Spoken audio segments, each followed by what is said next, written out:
Up in the Gallery by Franz Kafka. Translated by Ian Johnston.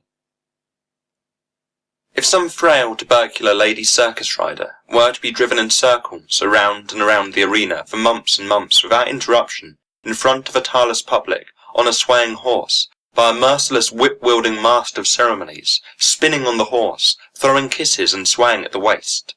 and if this performance, amid the incessant roar of the orchestra and the ventilators, were to continue into the ever-expanding grey future, accompanied by applause, which died down and then swelled up again, from hands which were really steam hammers, perhaps then a young visitor to the gallery might rush down the long staircase, through all the levers, burst into the ring and cry "Stop!" through the fanfares of the constantly adjusting orchestra. But since things are not like that,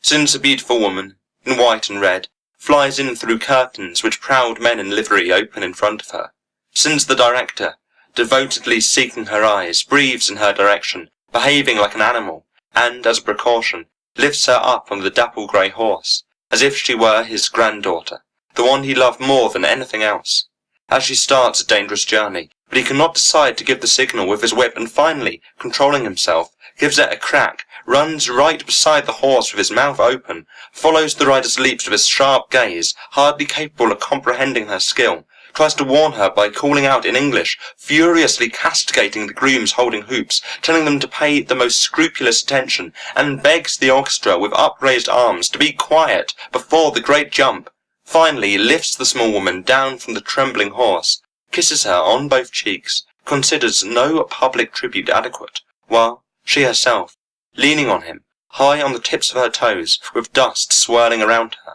arms outstretched and head thrown back, wants to share her luck with the entire circus. Since this is how things are,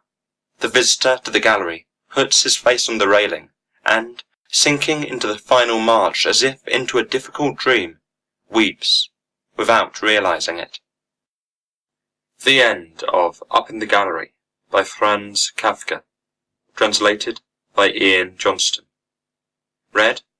by Whybray.